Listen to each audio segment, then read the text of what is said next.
Today I'm going to talk about painting the Austin Miniatures Marines figures. You know, they're such good figures. You know, you want to paint them.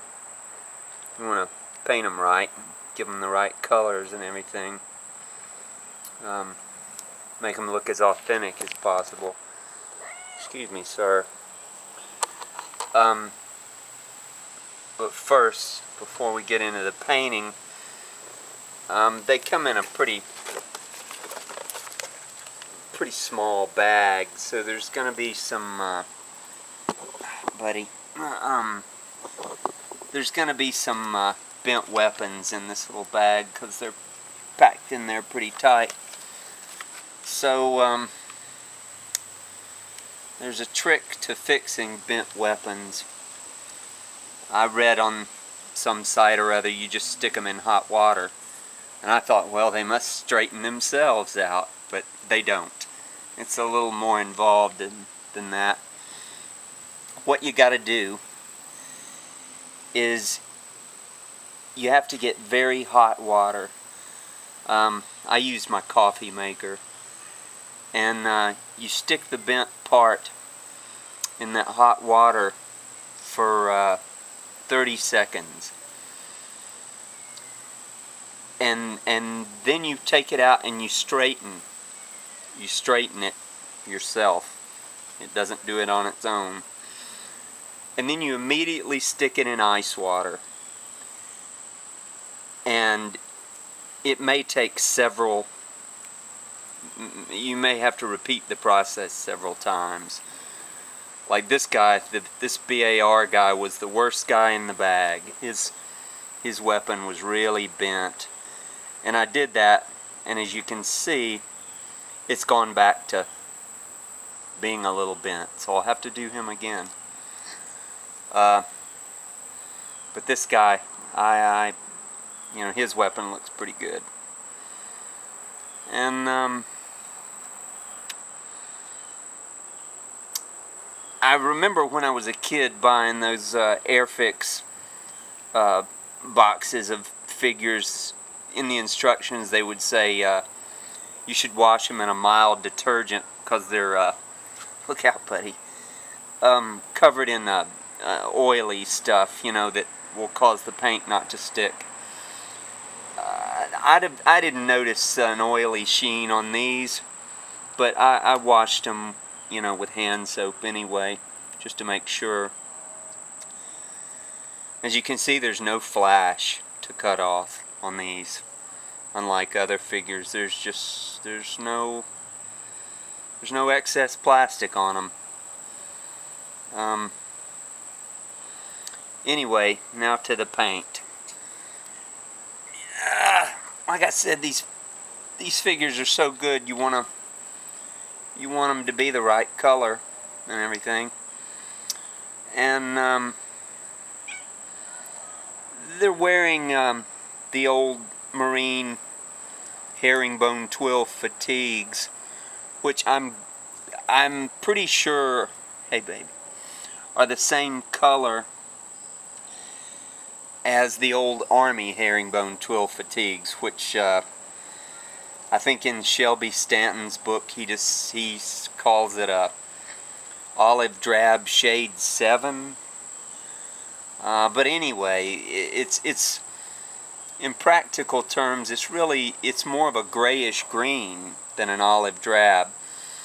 And especially when it would fade, this material wasn't color fast, as you can probably imagine, so it would fade pretty quick to sort of a grayish green. Look out, buddy. And my dad had some of the old World War II style fatigues, and that's, you know, so I saw what they looked like firsthand, and they were more of a grayish green. It makes a big difference when you actually see the old uniforms. You know, when I was a kid, I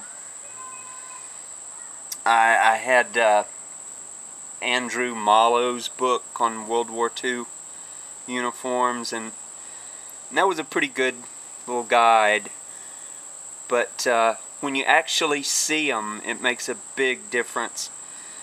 I remember seeing Afrika Korps uniforms for the first time, and they didn't look like the illustrations on a Tamiya model box.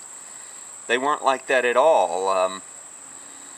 The Afrika Korps Army uniforms were olive drab.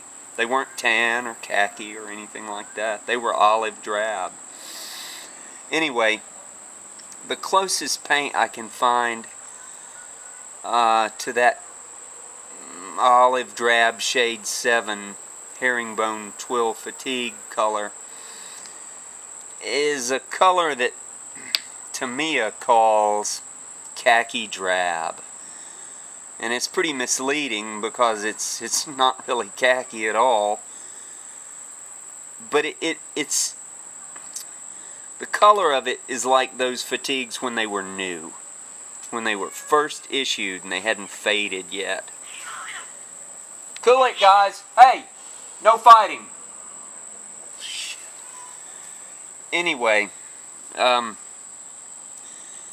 this color is, yeah. If you want to make them look like they've faded a little bit, I guess you could add some light gray, and they would look more used. Anyway, yeah, the Tamiya khaki drab. I think that's the color. The name of it's misleading. Anyway, Tamiya also makes olive green, which is more Korean War, Vietnam fatigue color, and olive drab. Now this is the one you want to use for their equipment, for their canteen carriers and the rucksack and the shovel and all that. That's olive drab is the one you want to use for that. And for the cartridge belt and those goofy gator things they wore, those were khaki. The belt could be olive drab or khaki, I think, depending on how old it was. There were World War I belts still being used. Those were khaki. The later belts were olive drab. And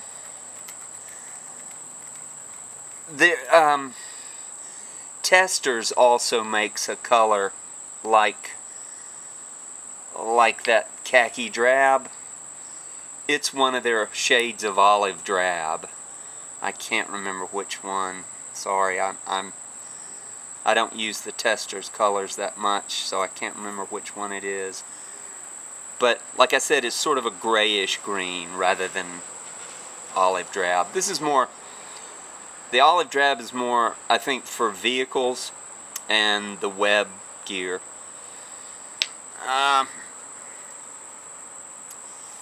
And the last thing is the helmet covers, the King Card camo helmet covers.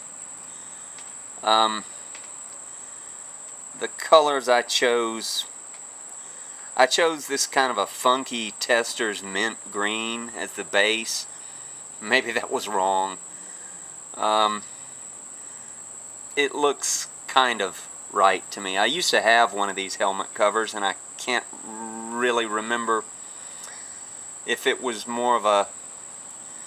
I just remember that there was a brown dominant side and a green dominant side, and the green dominant was kind of a light green with rust brown spots. So that's can you see it here? That's what I did with the shelter half and the helmet cover, the King Card, whatever you want to, duck hunter camo. There's really no good name for it, so I call it the King Card. That's what Camopedia calls it, so I'll go with that. Anyway, so that's the colors I chose for these guys. And you know, they're beautiful figures. They sure do paint up nice.